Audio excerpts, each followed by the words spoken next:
নমস্কার বন্ধুরা, কেমন আছো? অনেক দিন পর আবার একটা ছোট্ট মিনি ব্লগে চলে এলাম। আজকে সকালটা শুধু বৃষ্টি দিয়ে ভেজা, সারাক্ষণই বৃষ্টি।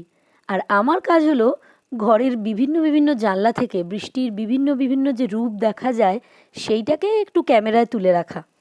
এই যেমন এই রান্নাঘরের এই জানলা দিয়ে আমার এই গাছগুলোর পাতায় পাতায় যখন বৃষ্টির ফোঁটা এসে পড়ছে কেমন লাগছে সেটাই তুলে রাখলাম।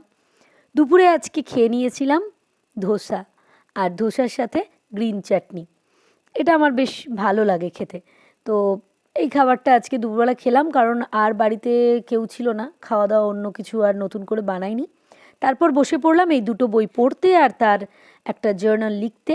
তো আমার এই খাতাটা না, জার্নালের নতুন খাতা, এর ফার্স্ট পেজটা তোমাদের সাথে আমি একটু শেয়ার করছি। এই দেখো, এইভাবে লিখেছি, জার্নালিং করেছি এইভাবে, একটু হিন্দি, বাংলা অ্যান্ড ইংলিশ